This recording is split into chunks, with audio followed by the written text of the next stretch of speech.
Camera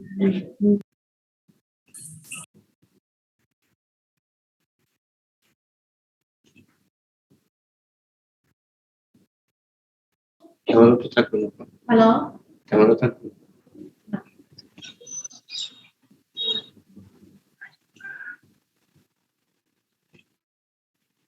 hello, ma'am আসসালামু আলাইকুম। ওয়ালাইকুম আসসালাম। আমাকে শুনতে পাচ্ছ? জি ম্যাম শুনতে পাচ্ছি। স্ক্রিন দেখতে পাচ্ছ? জি ম্যাম। আচ্ছা ঠিক আছে।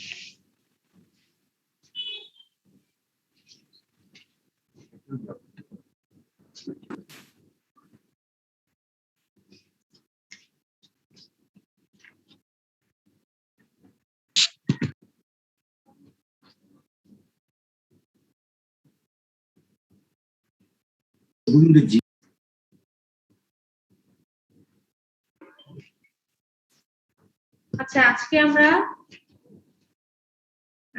কি পড়ার কথা? অ্যান্টাগনিজম। লাস্ট ক্লাসে তোমরা অ্যান্টাগনিজম পড়াচ্ছিলাম।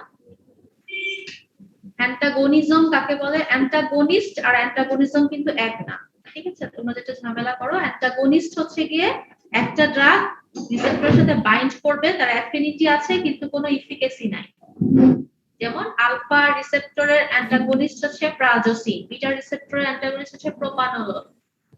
আচ্ছা, একটাই ড্রাগ রিসেপ্টরের সাথে বাইন্ড করবে কিন্তু কোনো এফিকাসি দেখাবে না, সেটা হচ্ছে অ্যান্টাগনিস্ট। এবং অ্যাগনিস্টকে বাইন্ড করতে বাধা দিবে রিসেপ্টরের সাথে, সেটাই হচ্ছে অ্যান্টাগনিস্ট। আর অ্যান্টাগনিজম হচ্ছে বা ড্রাগ ইন্টারঅ্যাকশনের পার্ট। অ্যান্টাগনিজম ড্রাগ ইন্টারঅ্যাকশন হচ্ছে অবশ্যই দুইটা ড্রাগ থাকতে হবে, ড্রাগ ইন্টারঅ্যাকশন করবে, একটা ড্রাগ একটা ইন্টারঅ্যাকশন করবে। যদি একটা ড্রাগের ইফেক্টকে কমিয়ে দেয় বা অ্যাবলিশ করে দেয়, টোটালি ভ্যানিশ করে দেয়, তাহলে অথবা কমিয়ে দেয়, তাহলে আমরা সেটাকে বলবো অ্যান্টাগনিজম। Antagonism broadly classified into two types: physiological and pharmacological. Physiological antagonism আর কোনো টাইপ নাই, কিন্তু ফার্মাকোলজিক্যাল এর মধ্যে আবার দুই রকমের আছে: competitive, non competitive. Competitive and non competitive. কম্পিটিটিভের মধ্যে আবার দুই ধরনের আছে, রিভার্সিবল এবং ইরিভার্সিবল, ঠিক আছে? জি ম্যাম।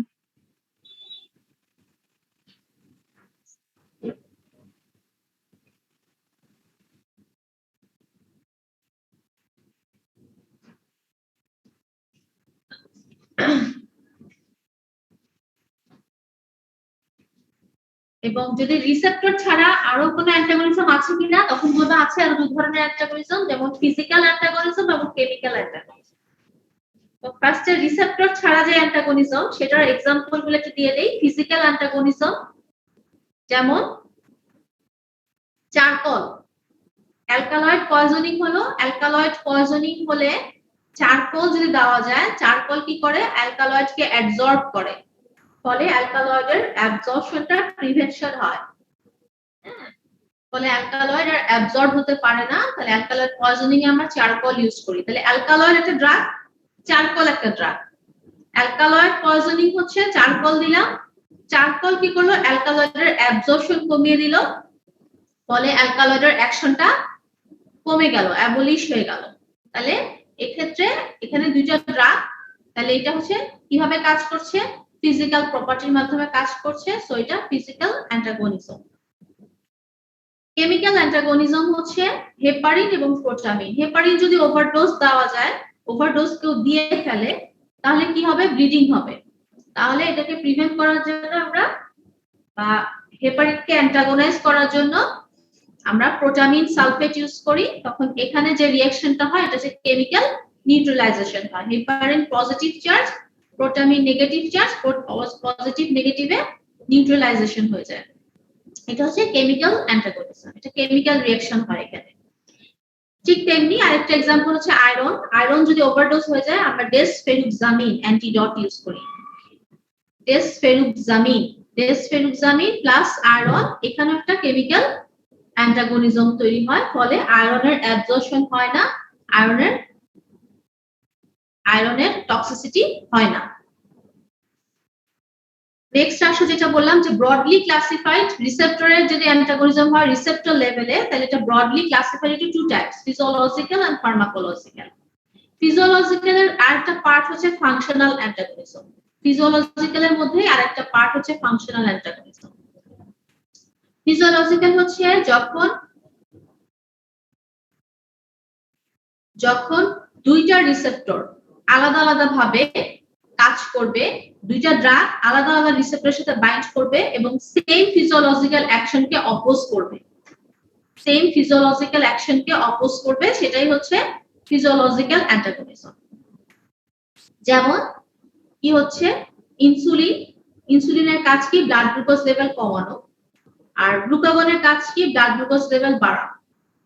তাহলে কি হচ্ছে দুইটা সেম ফিজিওলজিক্যাল অ্যাকশনের কাজ করছে, একটা বাড়াচ্ছে একটা কমাচ্ছে।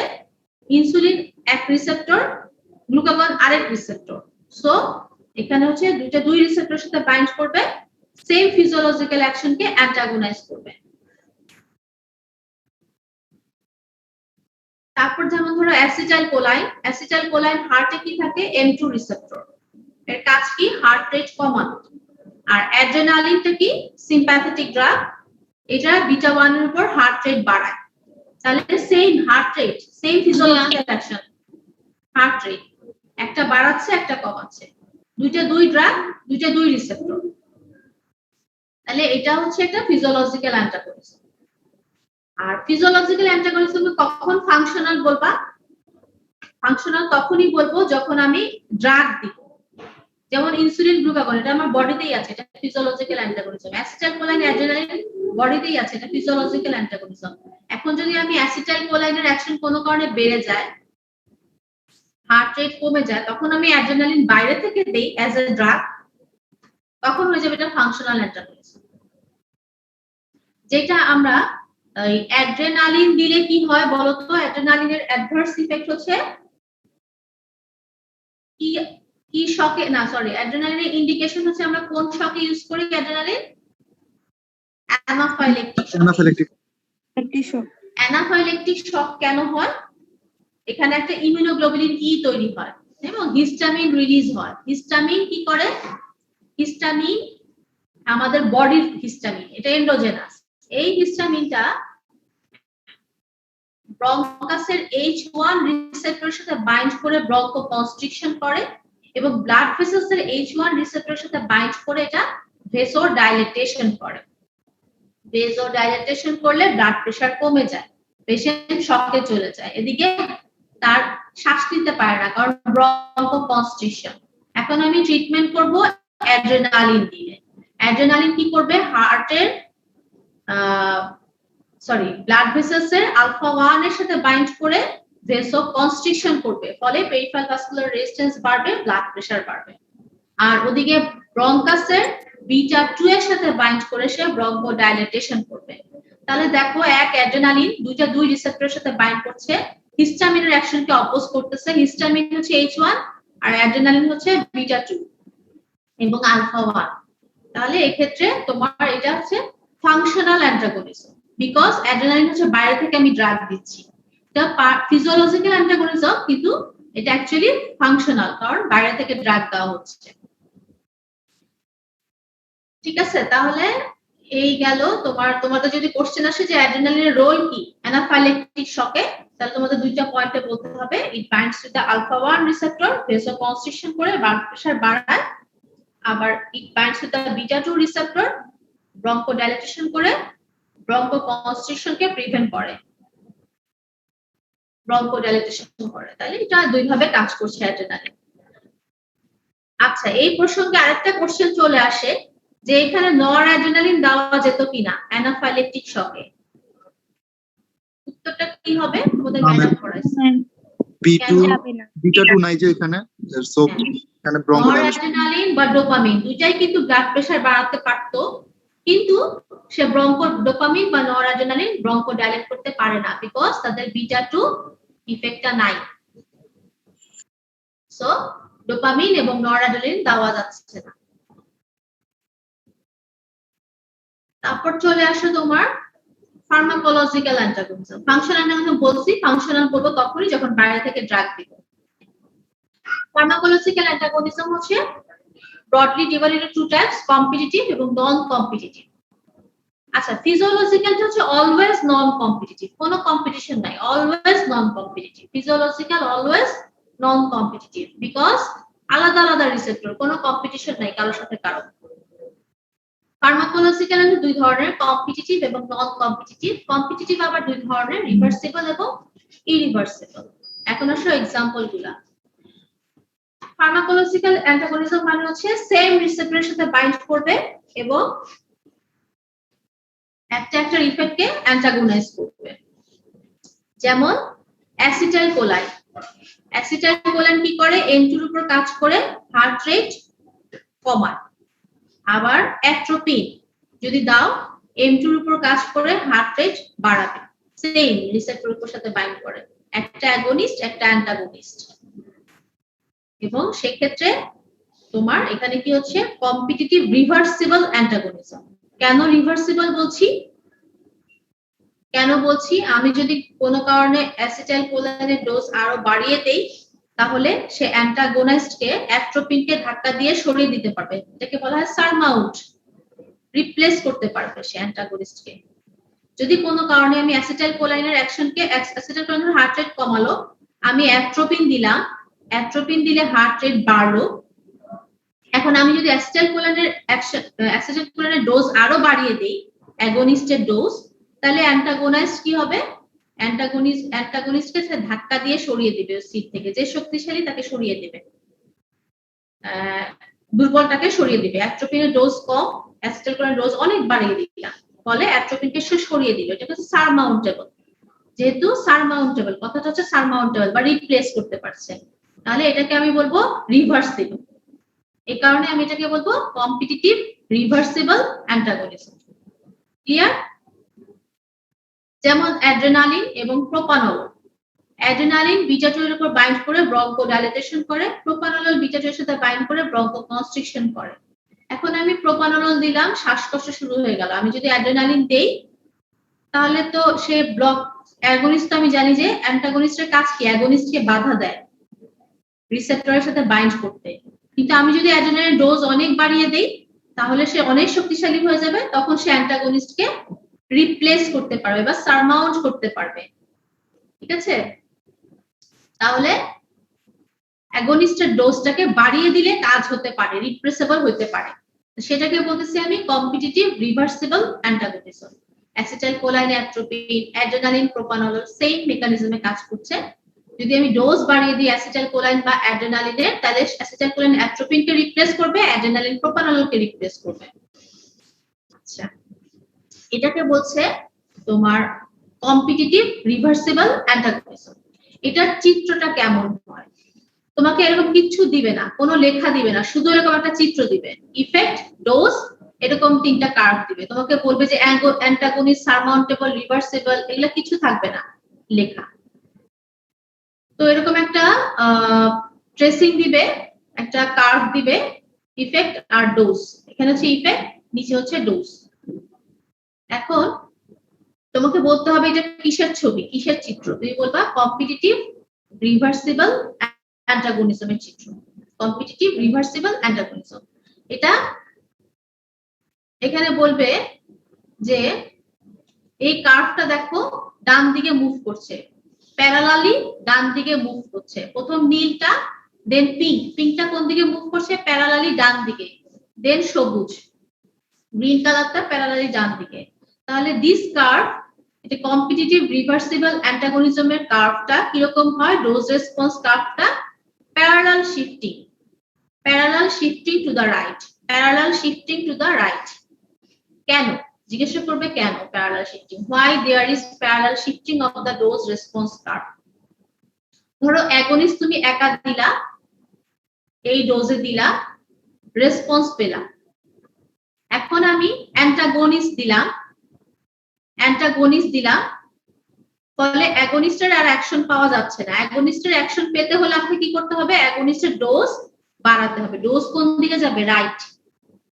ডোজ বাড়ালে আমি সেম ইফেক্টটা পাবো, কারণ সে অ্যান্টাগনিস্টকে রিপ্লেস করছে। আরো অ্যান্টাগনিস্ট দিলাম, তখন অ্যাগনিস্টকে আরো বাড়াতে হবে, আরো ডোজ বাড়াতে হবে, ফলে সে আবার আরো অ্যান্টাগনিস্টকে সারমাউন্ট করছে, ওরে সে তার সেম ইফেক্টটাকে বজায় রাখছে। ম্যাক্সিমাম ইফেক্ট সে প্রডিউস করতে পারবে যদি আমি অ্যান্টাগনিস্টের ডোজ অনেক বাড়িয়ে দিই। বোঝা গেল কথাটা? ডোজ বাড়ছে, তাহলে দেখো যে লগ ডোজের দিকে এক্স এক্সিসের দিকে তোমার ডান দিকে শিফট হচ্ছে, ডোজ বাড়াতে হচ্ছে আমার। ডোজ বাড়ালে আমি রেসপন্স কিন্তু সেম পাচ্ছি, একই লেভেলের response. So it is parallel shifting to the right.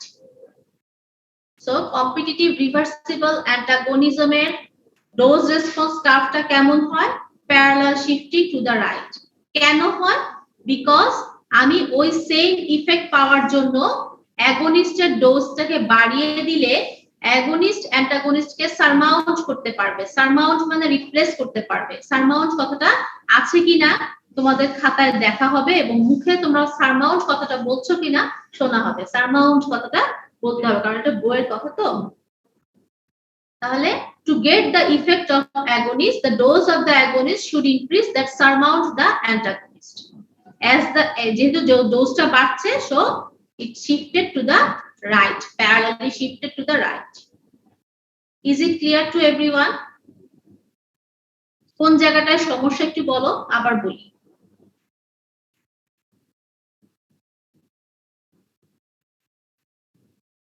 Hello hello, G ma'am. কেউ নাই? ম্যাম আছি। আর কেউ নাই? ম্যাম বুঝছি। ম্যাম বুঝছি ম্যাম। আর ছেলেগুলা কই? অনেক বিশ্বাস, অনেক বুঝছো? Yes, ma'am. অনেক আছো Yes, ma'am. না Yes, ঘুমাচ্ছো? আসি। বুঝছো? Yes, ma'am. মইনুল বুঝছো? মইনুল আছে নাকি? জি, ma'am. জি ম্যাম, বুঝছি।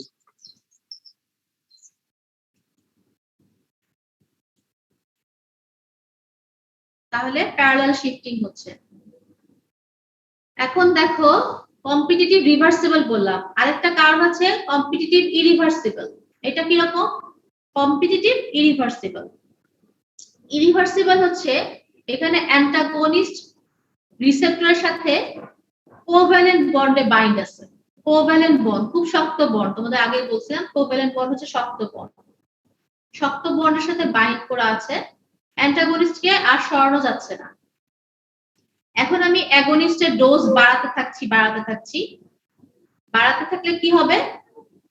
সে অ্যান্টাগনিস্টকে বেশি সরাতে পারবে না, অল্প সরাতে পারবে। কারণ অ্যান্টাগনিস্ট হচ্ছে শক্ত হয়ে কোভ্যালেন্ট বন্ডের রিসেপ্টরের সাথে বাইন্ড করে আছে, কমপ্লিটলি সারমাউন্ট করতে পারবে না, অল্প সারমাউন্ট করতে পারবে। এবং অ্যাগনিস্ট দিয়ে যে রেসপন্সটা হবে অল্প সরালে, সেই রেসপন্সটা আগের মতো হবে না, রেসপন্সটা কি হবে? কমে যাবে। ঠিক আছে? যেমন ফেনক্সিবেনজামিন আলফা রিসেপ্টর ব্লকার, সে আলফা রিসেপ্টরের সাথে কোভ্যালেন্ট বন্ডে বাইন্ড হয়ে আছে। এখন আমি অ্যাড্রেনালিন দিলাম, তাকে তো সরাতে পারছে না, ফেনক্সিবেনজামিনকে সে সরাতে পারছে না। এখন আমি অ্যাড্রেনালিন ডোজ আরো বাড়িয়ে দিলাম, আরো অনেক বেশি অ্যাড্রেনালিন দিলাম, তাহলে সে ফেনক্সিবেনজামিনকে কিছুটা সরাবে এবং অ্যাড্রেনালিন দিয়ে যে রেসপন্সটা হবে সেটা কিন্তু ফুল রেসপন্স না, একটু কম, উইক রেসপন্স। তাইলে শিফটিং হবে রাইটে, কিন্তু রেসপন্সটা নিচের দিকে নেমে আসবে, কমে আসবে। দেখো এখানে যেমন প্যারালাল শিফটিং হচ্ছিল, এখানেও তোমার প্যারালাল শিফটিং হবে, কিন্তু রেসপন্সটা ইরিভার্সিবল অ্যান্টাগনিজমের ক্ষেত্রে কমে আসছে। ঠিক আছে? রেসপন্সটা আগের মতো পাওয়া যাচ্ছে না। তো ফেনক্সিবেনজামিন তোমাদের পড়ায় নাই। ফেনক্সিবেনজামিন হচ্ছে আলফা ব্লকার এবং এটা আলফা রিসেপ্টরের সাথে ইরিভার্সিবলি বন্ড করে বা ব্লক করে আলফা রিসেপ্টরকে, এবং এটা কোভ্যালেন্ট বন্ড। এখন আমি অ্যাগনিস্টের ডোজ, অ্যাড্রেনালিন সাপোজ অ্যাগনিস্ট, এটা ডোজ অনেক বাড়িয়ে দিলাম যাতে সে ফেনক্সিবেনজামিনকে সরাতে পারে ওর সিট থেকে, আলফা থেকে, কিন্তু সে সরাতে বেশি পারছে না, অল্প সরাতে পারছে, ফলে অ্যাড্রেনালিন ব্লাড প্রেশার বাড়াতে পারবে, অল্প বাড়াতে পারবে, খুব মানে যে বাড়ানো সেটা খুব রেসপন্সিভ হবে না, মানে ম্যাক্সিমাম রেসপন্সটা পাওয়া যাবে না। তাহলে এখানে হচ্ছে প্যারালাল শিফটিং হবে, কিন্তু তোমার রেসপন্সটা কিছুটা কমে আসবে।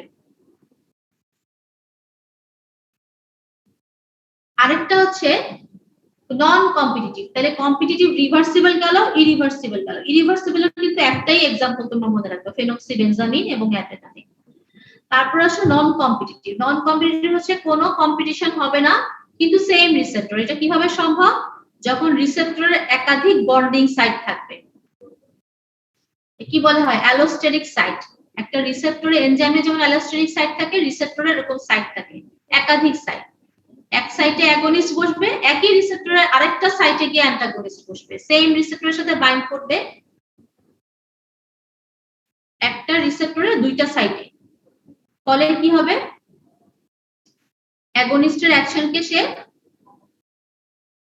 কমিয়ে দিচ্ছে, হ্যাঁ, কিন্তু রেসপন্স কি হবে? কমে যাবে এবং ড্রাগ রেসপন্স কার্ভটা ফ্ল্যাট হয়ে যাবে। ড্রাগ রেসপন্স রিলেশনশিপ কার্ভ, যেটা ড্রাগ রেসপন্স কার্ভ, এটা flattening of drug response curve.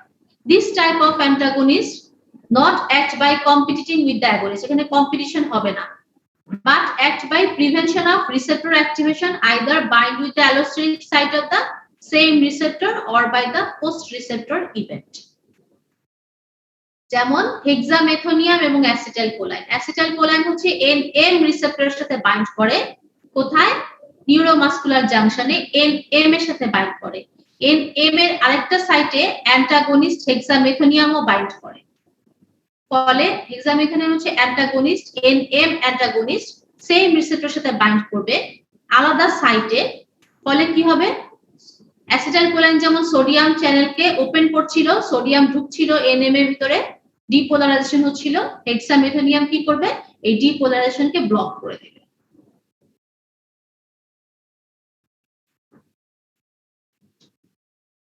তাহলে এখানে রেসপন্সটা কি হবে?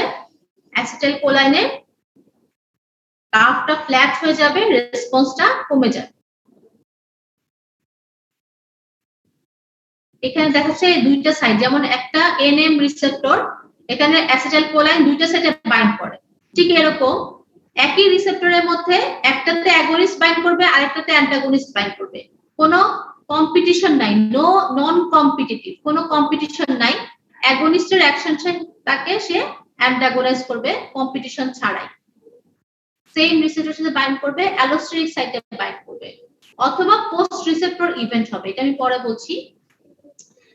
যেমন এনএন রিসেপ্টরের মধ্যে অ্যাসিটাইলকোলাইন বাইন্ড করে, হেক্সামেথোনিয়াম বাইন্ড করে, সেম রিসেপ্টর। অ্যাসিটাইলকোলাইন যে অ্যাকশনটা করবে, হেক্সামেথোনিয়াম সে অ্যাকশনটাকে অপোজ করবে, সেম রিসেপ্টরের সাথে বাইন্ড করে। তাহলে সেখানে হচ্ছে তোমার নন কম্পিটিটিভ অ্যান্টাগনিজম।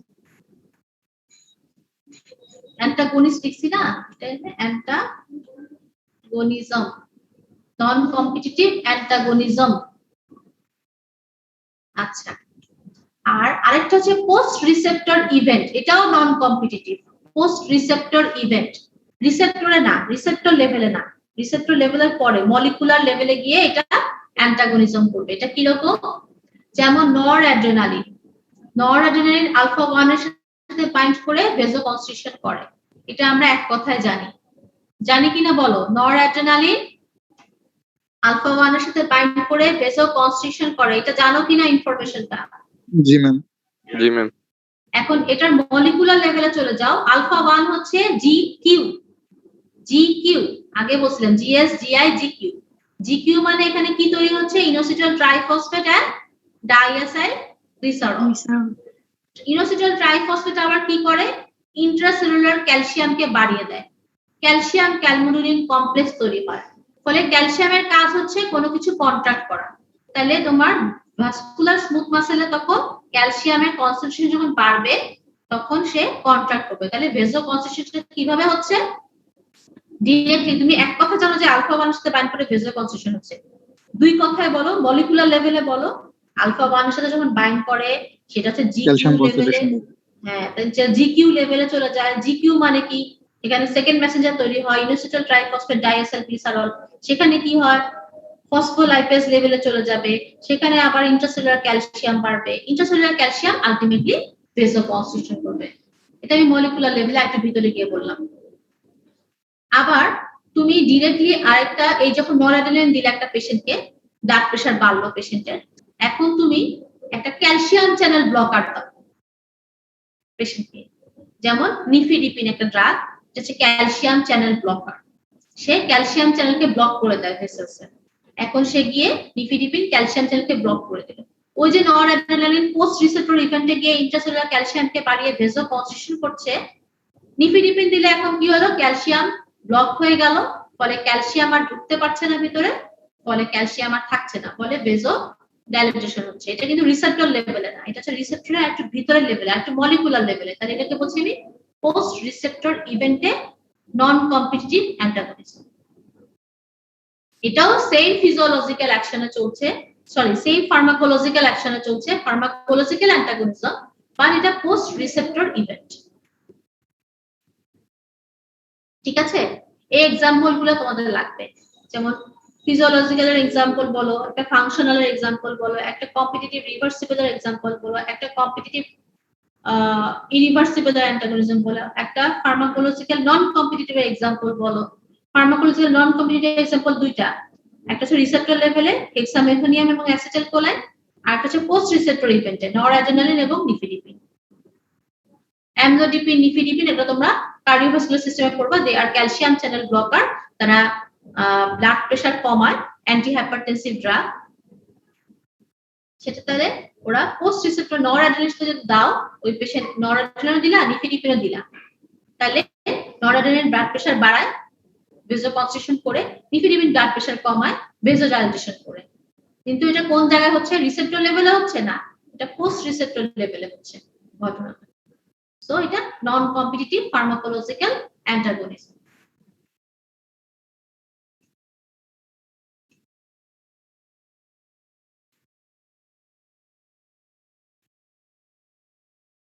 তারপরে তোমাদের এই যে এই ইয়েগুলো দেখছো দুইটা, এটা রিটেনেও আসে, অস্পিতেও আসে, কম্পেয়ার এবং কন্ট্রাস্ট, রিটেনেও আসে, অস্পিতেও আসে।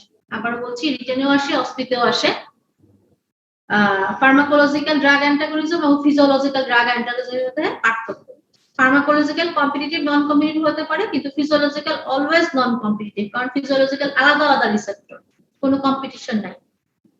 ফার্মাকোলজিক্যাল এর কম্পিটিটিভ হতে পারে, নন কম্পিটিটিভ হতে পারে। ফার্মাকোলজিক্যাল হচ্ছে সেম রিসেপ্টর, 2 নম্বর পয়েন্টে দেখো, ফিজিওলজিক্যাল হচ্ছে আলাদা আলাদা রিসেপ্টর। ফার্মাকোলজিক্যাল আবার কম্পিটিটিভ এর মধ্যে হতে পারে রিভার্সিবল, ইরিভার্সিবল, ফিজিওলজিক্যাল অ্যান্টাগনিজম রিভার্সিবল, কারণ একটা একটাকে রিপ্লেস করতে পারে, আমি ডোজ বাড়ায় দিলেই হতে পারে। Pharmacological dose dependent or not, আর ফিজিওলজিক্যালটা অলওয়েজ ডোজ ডিপেন্ডেন্ট, ডোজ বাড়ালে রিপ্লেস হতে পারে, কিন্তু ফার্মাকোলজিক্যালি কি হবে, ডোজ বাড়ালে রিপ্লেস হতে পারে, নাও হতে পারে। বিশেষ করে ইরিভার্সিবল এর ক্ষেত্রে হচ্ছে না, ডোজ ডিপেন্ডেন্ট হচ্ছে না, বা নন কম্পিটিটিভ ক্ষেত্রে ডোজ ডিপেন্ডেন্ট হচ্ছে না। এক্সাম্পল দিয়ে বুঝিয়ে দিচ্ছে ফিজিওলজিক্যাল এবং ফার্মাকোলজিক্যাল পার্থক্যটা। কম্পিটিটিভ এবং নন কম্পিটিটিভ এর মধ্যে পার্থক্য এটাও তাই, অ্যাগনিস্ট অ্যান্টাগনিস্ট সেম রিসেপ্টরের সাথে কম্পিট করে, আর নন কম্পিটিটিভ হচ্ছে অ্যালোস্টেরিক সাইটে বাইন্ড করে অথবা পোস্ট রিসেপ্টর ইভেন্টের মাধ্যমে নন কম্পিটিটিভ অ্যাকশনটা হয়। কম্পিটিটিভ রিভার্সিবল এর एग्जांपल হচ্ছে ড্রাগ রেসপন্স কার্ভটা always parallel shifting to the right, non competitive এর drug response curve is flattening. Antagonist reduces the potency not the efficacy of the agonist, আর এখানে কি হবে, antagonist reduces the efficacy of the agonist। এই আমাদের অ্যান্টাগনিজম শেষ হয়ে গেল। ছোটখাটো কিছু কোশ্চেন আছে, যেমন ধর জিজ্ঞেস করবে এতগুলা ক্যালসিয়াম চ্যানেল ব্লকার কেন আবিষ্কার হয়েছে, এতগুলা এসি ইনহিবিটর কেন আবিষ্কার হয়েছে, এত সো মেনি ড্রাগস কেন। এনএসএস যেমন মাথা ব্যথার ওষুধ, একটা প্যারাসিটামল হইলে তো হইতো, আর মাথা ব্যথার কত ওষুধ আছে, টাফনিল, ডাইক্লোফেনাক, এসিক্লোফেনাক, এত ওষুধ কেন? বিকজ ড্রাগ রেসপন্সের ভ্যারিয়েশন হয়, সব ড্রাগ সব ধরনের রেসপন্স করে না, কোনটা রেসপন্স কম করে, কোনটা বেশি করে, কোনটা নরমাল করে, এবং কারো কারো রেসপন্স আবার ভ্যারিয়েশন আছে, ইন্ডিভিজুয়াল ভ্যারিয়েশন আছে। তোমার এই ওষুধে কাজ করে কিন্তু আমার আবার ওই ওষুধে কাজ করে না, আমার আবার আরেকটা গ্রুপের ওষুধে কাজ করে। তাহলে এগুলো হচ্ছে ইন্ডিভিজুয়াল ভ্যারিয়েশন। এমনিতেও রেসপন্স ভ্যারিয়েশন, বিভিন্ন ভাবে ভ্যারিয়েশন হতে পারে। এই ভ্যারিয়েশনে তোমাদের একটা রিটেন কোশ্চেন আছে, তোমরা নিজেরা দেখে নিও। ভ্যারিয়েশনে কি কি ধরনের ড্রাগ ভ্যারিয়েশন, রেসপন্স ভ্যারিয়েশন হয় সেটা হাইপার রেসপন্স হতে পারে, হাইপার রেসপন্স হতে পারে, ইউ রেসপন্স হতে পারে। ইউ রেসপন্স হচ্ছে আমাদের নরমাল, যেমন প্যারাসিটামল দিলে কি হবে, জ্বর কমবে, জ্বর কমবে, জ্বর কমবে কি হবে, নরমাল হয়ে আসবে টেম্পারেচার, এটা হচ্ছে ইউ রেসপন্স। জ্বর কমিয়ে একেবারে তোমার ঠান্ডা করে দিবে শরীর, সেটা হবে না। এটা হলো যখন বেশি কমায় ফেলবে জ্বর, তখন সেটা হবে হাইপার রেসপন্স, মানে জ্বর কমাই তো কমাইলো, নরমালের চেয়েও শরীর ঠান্ডা বরফ হয়ে গেল, সেটা হলো হাইপার রেসপন্স। অথবা জ্বর কমাতে পারছে না, সেটা হচ্ছে হাইপো রেসপন্স। আর ইউ রেসপন্স হচ্ছে অ্যাকচুয়াল টার্গেট, যেটা নরমাল। ব্লাড গ্লুকোজ বেশি বেড়ে গেলে কি বলে, হাইপারগ্লাইসেমিয়া, হাইপোগ্লাইসেমিয়া, ইউগ্লাইসেমিয়া। ইউগ্লাইসেমিয়া হচ্ছে নরমাল লেভেলে চলে আসে।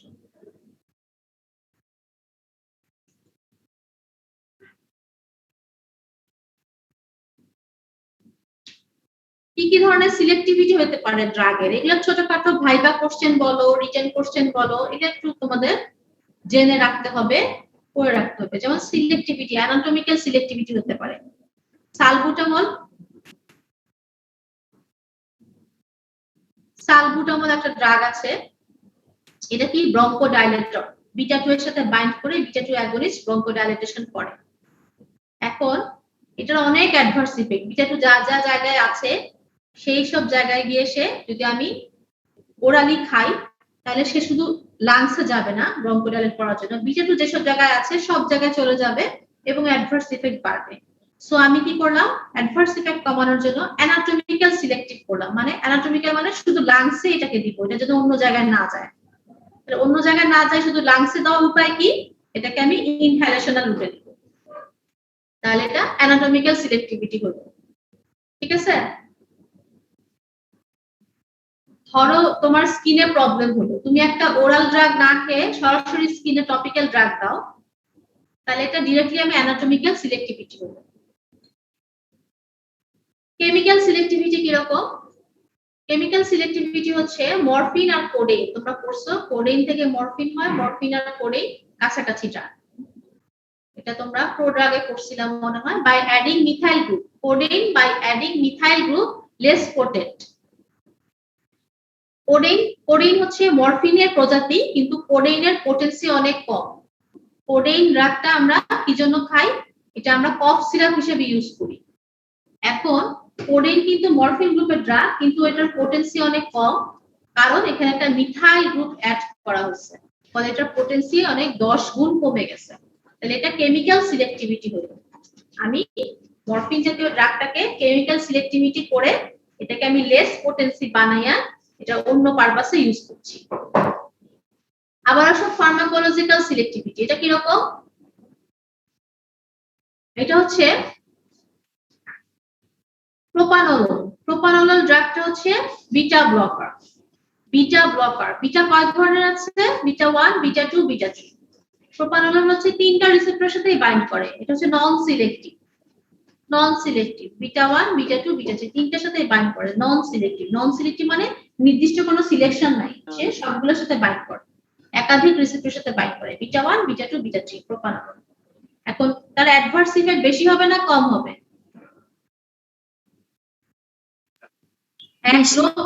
এক লোক 3 বিয়ে করলো আর এক লোক 1 বিয়ে করলো, কার পরিবারে শান্তি বেশি, কার পরিবারে অশান্তি বেশি? 3 হলে 3 বিয়ে করলে 3 দিক থেকে 3 সংসারের ঝামেলা। তাহলে সিলেক্টিভিটি যত হবে, এক লোক 1 বিয়ে করলো তার একটাই সংসার, ঝামেলা কম, আর যার 3টা সংসার তার ঝামেলা বেশি। প্রোপানোলোলে তাহলে 3টা, বিটা 1, বিটা 2, বিটা 3 তিন জায়গায় সে বাইন্ড করে, তাহলে তার অ্যাডভার্স ইফেক্ট অনেক বেশি। আমি ফার্মাকোলজিক্যাল সিলেক্টিভ করে ফেললাম, আমি শুধু একটা রিসেপ্টর বাইন্ড করে এরকম ড্রাগ সিলেক্ট করলাম, শুধু বিটা 1 কে ব্লক করবে, অ্যাটিনোলোল। তাহলে এটা কি করবে, অ্যাটিনোলোল ইউজ করতে পারি, তাহলে ব্লাড প্রেশার কম হবে। এরকম ফার্মাকোলজিক্যাল সিলেক্টিভিটি করতে পারি। প্রোপানল দিলে তুমি ব্লাড প্রেশার কমবে ঠিকই বিটা 1 এর সাথে বাইন্ড করে, এদিকে বিটা 2 এর সাথে বাইন্ড করে সে ব্রঙ্কো কনস্ট্রিকশন করে ফেলবে। তাহলে আমি অ্যাটেনডামল যদি দেই, একটু সিলেক্টিভ করি শুধু বিটা 1 ব্লকার, তাহলে সে ব্লাড প্রেশারই কমাবে, সে আবার ব্রঙ্কো কনস্ট্রিকশন করবে না। এটা ফার্মাকোলজিক্যাল সিলেক্টিভিটি। ওকে, আরেকটা আছে ফার্মাকোকাইনেটিক সিলেক্টিভিটি। যেমন পার্কিনসনিজম ডিজিজে আমরা ডোপামিনে কি ই আছে নাকি ই নাই লিখছে দেখে নিও তো।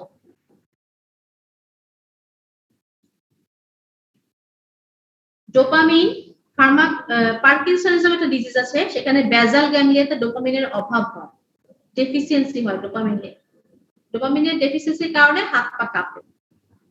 এখন আমার ট্রিটমেন্ট কি, তাকে আমি ডোপামিন দিতে পারি, কিন্তু ডোপামিন দিতে পারছি না কারণ হচ্ছে ডোপামিনটা ব্লাড ব্রেন ব্যারিয়ার ক্রস করে না।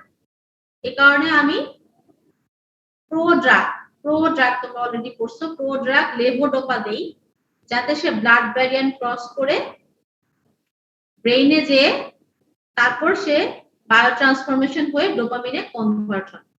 তাহলে এখানে আমি কি করছি, ফার্মাকোকাইনেটিক সিলেক্টিভিটি। কাইনেটিক মানে কি, অ্যাবজর্পশন, ডিস্ট্রিবিউশন, বায়ো ট্রান্সফরমেশন এবং এক্সক্রিশন।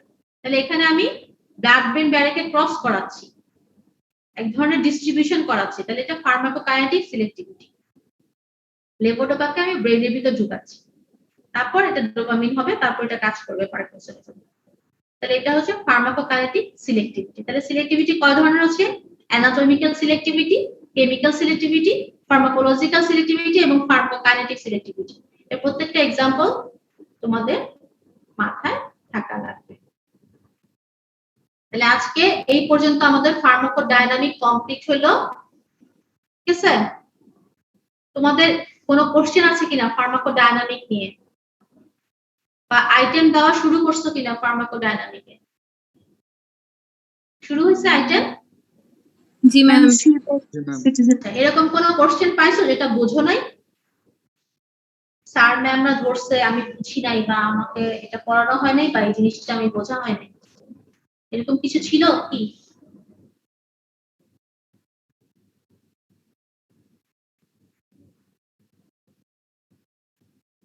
ছিল কারো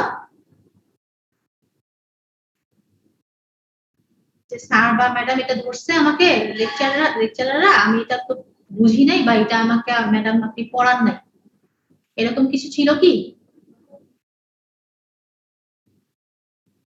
কি হলো, সব বোবা হয়ে গেল কেন? না ম্যাম।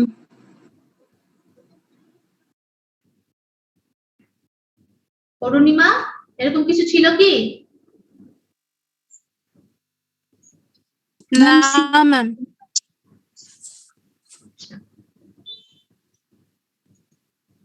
তোমাদেরকে বলছি, আমি আবারও বলছি, যদি এরকম হয় কোনো কোশ্চেনের অ্যান্সার পারো না, কোনো বুঝতে অসুবিধা বা বুঝো নাই, ও বুঝছি আমি বুঝি নাই, লজ্জা পাওয়ার কিছু নাই, হেসিটেট করার কিছু নাই,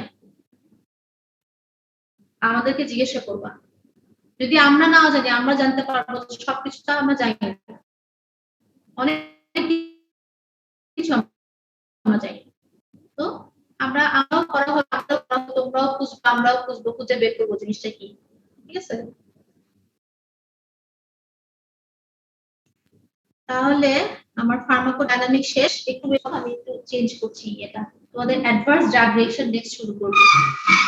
একটু 5 মিনিট একটু হোল্ড করো।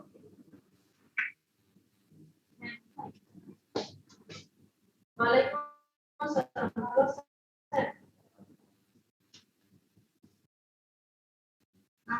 যেটা আপনি ইয়েতে দিলেন, আমার হাজবেন্ড আছে কার্ডিওলজি আউটডোরে, মাহবুবুর রহমান, ওনাকে দিয়ে আসেন। হ্যাঁ, কত টাকা চেক? 7,000। আপনাকে 700 টাকা দিতে হবে না? আচ্ছা ঠিক আছে, আমি বলে দিচ্ছি। হ্যাঁ আপনি যান, মাহবুবুর রহমান, কার্ডিওলজি আউটডোর।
কারণ নেই, ওই যে কাজল স্যার ডাকছে তো একটু স্যারের সাথে কথা বলতেছিল।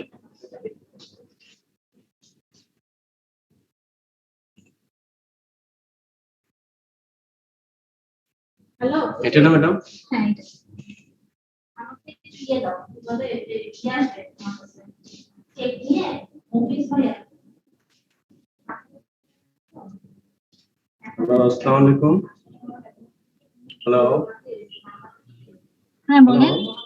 শুনতে পাচ্ছেন? হ্যাঁ হ্যাঁ হ্যাঁ স্লাইড দেখতে পাচ্ছেন? হ্যাঁ দেখা যাচ্ছে অ্যাডভার্স ড্রাগ রিঅ্যাকশন। জি জি। আচ্ছা,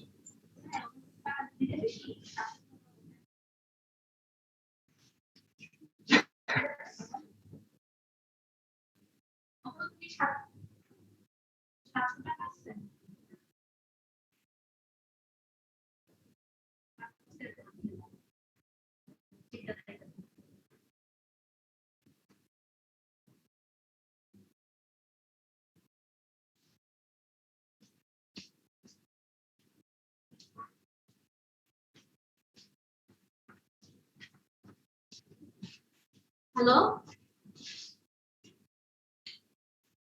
হ্যালো স্টুডেন্টস জি ম্যাম। আছো জি ম্যাম।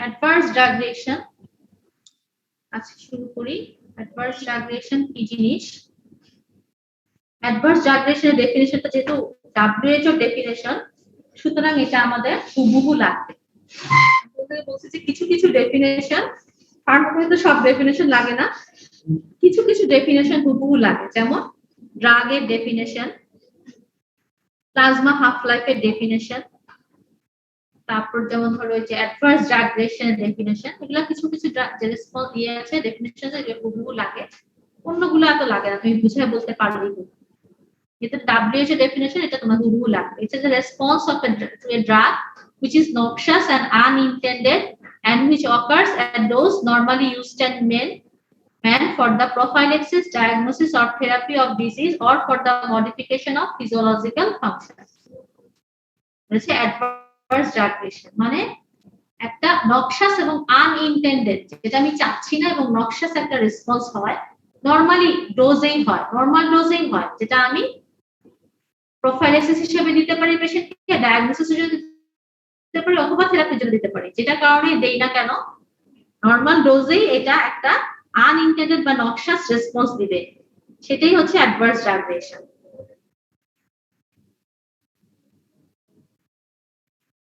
তাহলে সাইড ইফেক্ট একটা আছে হোয়াট ইজ সাইড ইফেক্ট হচ্ছে তোমার side by side same therapeutic ইফেক্টের কারণে হচ্ছে সেম অ্যাকশন হচ্ছে সাইড বাই সাইড হচ্ছে আনওয়ান্টেড বাট আনঅ্যাভয়েডেবল অ্যাভয়েড করা যাচ্ছে না হ্যাঁ এটা এই ড্রাগটা দিলে ও কাজ করবে কিন্তু পাশাপাশি এই ইফেক্টটা করবে এটা অ্যাভয়েড করা যাচ্ছে না তাহলে সেটা হচ্ছে সাইড ইফেক্ট ঠিক আছে যেমন তুমি একটা অ্যান্টিহিস্টামিন খাও অ্যালাট্রল খাও তোমার ঘুম আসবেই তাই না ঘুমের ওষুধ মানে অ্যান্টিহিস্টামিন খাইলে আমি হিস্টাসিন খাই বা অ্যালাট্রল খাই অ্যান্টিহিস্টামিন খাইলে আমার ঘুম আসবে তাহলে আমি দিচ্ছি অ্যালার্জিকের কারণে সাথে সাথে আমার ঘুম আসছেই এটা আমি অ্যাভয়েড করতে পারছি না কোনোভাবেই এটা হচ্ছে সাইড ইফেক্ট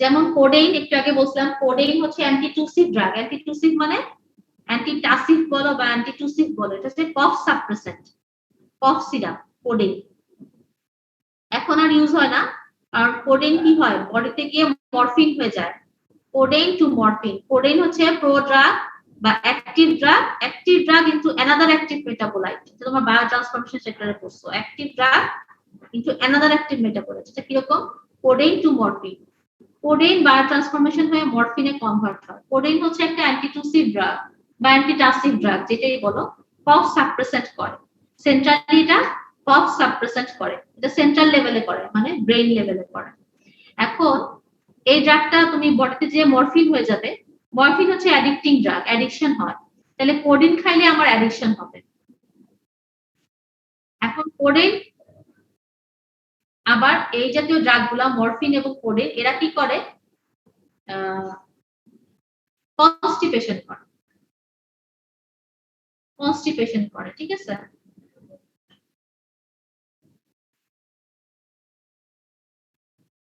এখন অনেক সময় আমি এই সাইড ইফেক্টকে ভালো কাজে লাগাই ফেলতে পারি, যেমন কোডেন কনস্টিপেশন করে। এখন আমার ডায়রিয়া হইলো একটা পেশেন্টকে, সাথে কাশি আছে, তাহলে আমি যদি কোডেন দেই, কোডেন তার কাশি রিলিফ করবে, পাশাপাশি তার সাইড ইফেক্ট ছিল কনস্টিপেশন, ওই ডায়রিয়া পেশেন্টের জন্য এটা হেল্পফুল হয়ে গেল। ঠিক আছে, তাহলে অ্যাডভার্স ইফেক্ট কে বা সাইড ইফেক্ট কে উই ক্যান বি ইউটিলাইজ। যেমন অ্যালার্জি হলে কি হবে, রাইনোরিয়া, কন্টিনিউয়াস নাক দিয়ে পানি ঝরতেছে, তোমার শরীর খারাপ লাগবে, খুব খারাপ লাগে ওই সময়টা, নাক দিয়ে পানি ঝরতেছে, চোখ লাল হয়ে গেছে, চোখ দিয়ে পানি ঝরতেছে। এখন তুমি একটা অ্যালাট্রল বা প্রোমেথাজিন বা এরকম অ্যান্টিহিস্টামিন খাইলে কি হবে, তোমার অ্যালার্জিটা কমে আসবে, এট এ টাইম তোমার ঘুম আসবে, ঘুম আসলে তোমার কি হবে, আরাম হবে। তাহলে এটাকে আমি কাজে লাগাচ্ছি না, এই সাইড ইফেক্টটাকে আমি ইউটিলাইজ করছি।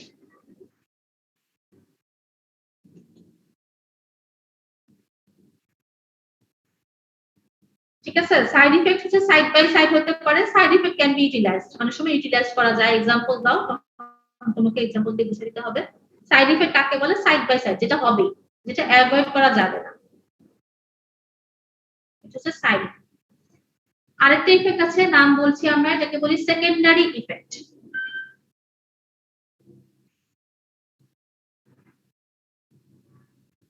দীপান্বিতা দে আছো? Yes ma'am. হ্যাঁ, বলতো সাইড ইফেক্ট কি জিনিস? ম্যাম এটা সাইড বাই সাইড ইফেক্ট। কিভাবে হবে, ধরো এটাকে ইউটিলাইজ করা যায় কিভাবে? কারো যদি কফ থাকে, সাথে যদি ডায়রিয়া থাকে, তাহলে তাকে মরফিনের যদি ডাকবি, তাহলে সেটার সাথে মরফিনের ছোটটা কি, ছোট ভাই আসলে, মানে অনেক লেস পোটেন্ট। এটা কি কোডেইন, অ্যান্টিটুসিভ। ঠিক আছে, কোডেইন দিলে কি হবে, তার কফ সাথে ডায়রিয়া দুটোটা থেকে রিলিফ হবে। এটা হচ্ছে একটা এক্সাম্পল। সেকেন্ডারি ইফেক্ট আসলো। সেকেন্ডারি ইফেক্ট হচ্ছে it is indirect consequences of a primary action of a drug.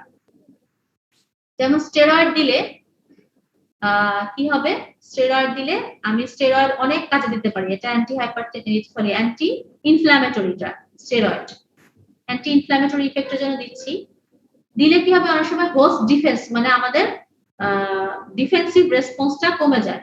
Weaken hour immuno mechanism, যেটা আমাদের ইমিউন সিস্টেমটা কি হবে, হ্যাম্পার হবে, আমাদের হোস্ট ডিফেন্স মেকানিজমটা কমে যায়। ফলে কারো যদি সুপ্তভাবে টিউবারকুলোসিস থাকে, ল্যাটেন্ট টিউবারকুলোসিস, বা কারো যদি ইনফেকশন থাকে বডিতে, সুপ্ত ইনফেকশন, সেটা আবার অ্যাক্টিভেটেড হয়ে যেতে পারে।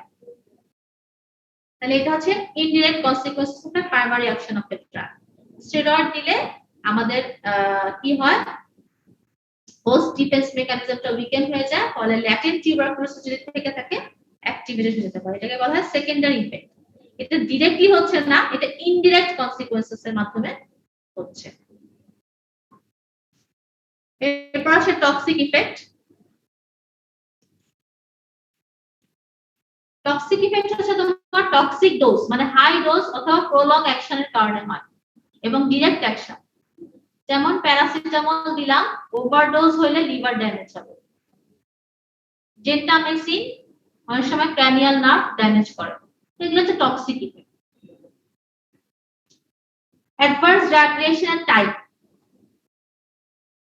এটা আসলে এফ পর্যন্ত আমি লিখি নাই, এখানে এফ পর্যন্ত লিখতে পারো, A B C D E F, অনেকে এফ পর্যন্ত বলে, অনেকে ই পর্যন্ত বলে, দুইটাই বলতে পারো। এখন আমরা ছোটবেলায় শিখছি কি, A for apple, B for bird, C for cat, D for dog. এখন আমরা শিখবো A for augmented, B for desire, C for chronic, D for delay, E for ending of use, and F for failure of therapy. F for failure of therapy. অনেক সময় এফটাকে ধরে, অনেক সময় ধরে না। কোনো টিচার এফ পছন্দ করে, কোনো টিচার করে না, এটা তোমরা বুঝেই বলবা। এফ বললো না, বললা যদি আর কি তখন তুমি এফ বললো। তাহলে A for augmented, B for desire, C for chronic, D for delay, E for ending of use. A for augmented, augmented এর আরেকটা নাম হচ্ছে dose dependent। dose dependent, augmented কথাটার মানে কি? augmented কথাটার মানে হচ্ছে বেশি বেশি, augmentation মানে বাড়ায় দেওয়া, ঠিক আছে, বেশি বেশি। তাহলে অগমেন্টেড মানে হচ্ছে এক্সেসিভ বা বাড়িয়ে দেওয়া, therapeutic effect. Actually pharmacological side effect হতে পারে, এটা টক্সিক ইফেক্ট হতে পারে, এটা সেকেন্ডারি ইফেক্ট হতে পারে। এটা বেশি বেশি কাজ। কেমন বেশি বেশি কাজ? যেমন তুমি ইনসুলিন দিলা একটা পেশেন্টকে, কি চাচ্ছ? ব্লাড গ্লুকোজ লেভেল কমাতে চাচ্ছ। এখন সে বেশি বেশি কাজ করা শুরু করলো, ব্লাড গ্লুকোজ লেভেল বেশি কমায় ফেলে। তুমি চাচ্ছই ব্লাড গ্লুকোজ লেভেল কমাইতে, সে কমাইলো কিন্তু বেশি কমায়, তাহলে কি হয়ে যাবে? হাইপোগ্লাইসেমিক শক।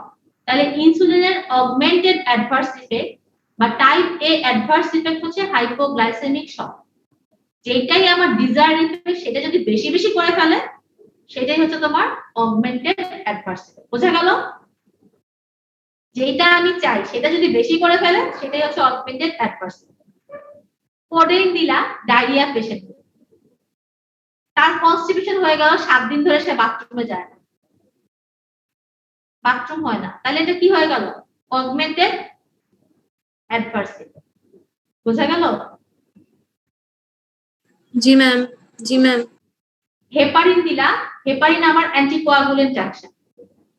এখন এমন দিলা যে একেবারে ব্লিডিং শুরু হয়ে গেল, এটা আমার অগমেন্টেড অ্যাডভার্স ইফেক্ট। তাহলে যেই কাজটা আমি করতে চাই সেটাই যদি বেশি বেশি হয়ে যায় সেটাকেই বলছি আমি অগমেন্টেড। এবং এটা হচ্ছে ডোজ ডিপেন্ডেন্ট, মানে ডোজ বাড়ালে এটা হবে। এবং এটা প্রেডিক্টেবল, আমি আগে থেকে ধারণা করতে পারি। তুমি জানো ইনসুলিন দিলে ব্লাড গ্লুকোজ লেভেল কমবে, এটা তুমি জানো, তোমার প্রেডিকশন আছে, বেশিও কমতে পারে, এটা তুমি জানো, প্রেডিক্টেবল। এই জন্য মানে আগে থেকে আমি ধারণা করতে পারি। তোমার হেপারিন দিলে অ্যান্টিকোয়াগুলেন্ট অ্যাকশন হবে, ব্লিডিং হতে পারে, এটা তুমি জানো, প্রেডিক্টেবল। যেহেতু এটা প্রেডিক্টেবল তুমি আগে থেকে এটা গেস করতে পারো, সো এটার মরবিডিটি মোর, মর্টালিটি কম। মরবিডিটি মানে কি? অসুখ, মানে এটা মরবিড কন্ডিশন বেশি, মর্টালিটি মানে মৃত্যুর হার কম। এবং এটা মোর কমন, প্রিভেন্টেবল এবং রিভার্সেবল।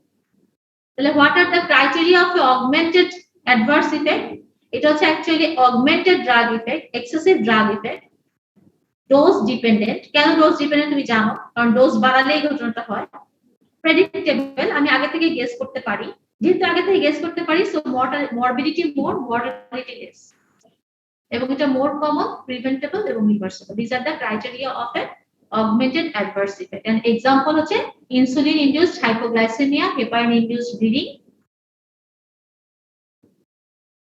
এটাই বলো কোডেইন ইনডিউসড কনস্টিপেশন। ওই কাজটাই বেশি বেশি করলে সেটা হচ্ছে অগমেন্টেড এর এক্সাম্পল। তাহলে বুঝায় বলো, বুঝায় বলার কিছু নাই। অগমেন্টেড মানে হাইপোগ্লাইসেমিয়া করে, ডোজ বাড়ালে, অথবা তুমি ইনসুলিন নিলা ঠিক মতো খাইলা না, তাহলে এক্সেসিভ অ্যাকশন হবে ইনসুলিনের, তখন হাইপোগ্লাইসেমিয়া হবে। ইনসুলিনের ডোজ বাড়ালে আর হাইপোগ্লাইসেমিয়া হবে, সো এটা ডোজ ডিপেন্ডেন্ট। ডোজ কমালে আর এটা হবে না। আমি জানি আগে থেকে যে ইনসুলিন ব্লাড গ্লুকোজ লেভেল কমায়, এটা প্রেডিক্টেবল।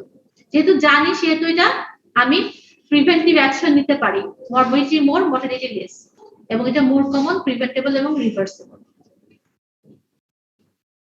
তাহলে দেখো সেম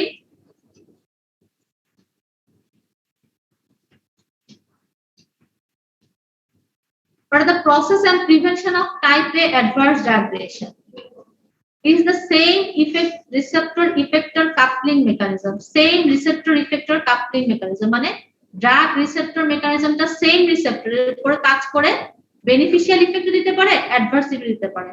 ইনসুলিন টাইরোসিন কাইনেজ রিসেপ্টরের সাথে বাইন্ড করে বেনিফিশিয়াল ইফেক্ট দেয়, ব্লাড গ্লুকোজ লেভেল কমায়। এই টাইরোসিন রিসেপ্টরের সাথে বাইন্ড করে সে বেশি ব্লাড গ্লুকোজ লেভেল কমায় ফেলে। তাহলে সেম মেকানিজমে যে সেম অর্গানের উপরে একইভাবে সে বেনিফিশিয়াল ইফেক্ট করছে, একইভাবে সে অ্যাডভার্স ইফেক্ট করছে। কন্ট্রোল করতে হবে পেশেন্ট এডুকেশনের মাধ্যমে, মানে বলতে হবে যে আপনার ডোজটা ঠিক মতো নিতে হবে, এবং ইনসুলিন নেওয়ার পরে আপনি খাবেন, খাওয়াটা ঠিক মতো খেয়ে নেবেন, খাওয়া স্কিপ করবেন না, এবং ডোজ অ্যাডজাস্টমেন্ট করতে হবে। এবং কি কি অ্যান্সিলারি বা অক্সিলারি মেথড না যায়, হাঁটতে হবে, কার্বোহাইড্রেট ডায়েট কম খেতে হবে, কোনো ডিরেক্ট সুগার খাওয়া যাবে না। তাহলে this are the preventive of, কিভাবে প্রিভেন্ট করবা বা process of prevention, same receptor coupling mechanism over the same organ for both beneficial and adverse effect. এই ঘটনাটা এখানে হয়, same receptor coupling mechanism over the same organ. এটার example হচ্ছে insulin hypoglycaemia করে, টাইরোসিন কাইনেসের বাইন্ড করে হাইপোগ্লাইসেমিয়া করে, দিস ইজ বেনিফিশিয়াল ইফেক্ট। বেশি বেশি হাইপোগ্লাইসেমিয়া করে, this is adverse effect. How can you prevent it? Control, dose adjustment, কিছু মেজার নিতে পারি, বাকি লো কার্বোহাইড্রেট ডায়েট। আচ্ছা, আজকে 12:30 বাজে, আজকে এই পর্যন্ত থাক। নেক্সট আমরা অ্যাডভার্স ড্রাগ রিলেশনটা শেষ করে ফেলবো নেক্সট ক্লাসে। তাহলে আমার ইনশাআল্লাহ এই জিপি শেষ হয়ে যাবে, জেনারেল ফার্মা। ঠিক আছে? জি ম্যাম। আচ্ছা, আসসালামু আলাইকুম ম্যাম। ওয়ালাইকুম ম্যাম আসসালাম। আসসালামু আলাইকুম। আসসালামু আলাইকুম ম্যাম। আসসালামু আলাইকুম।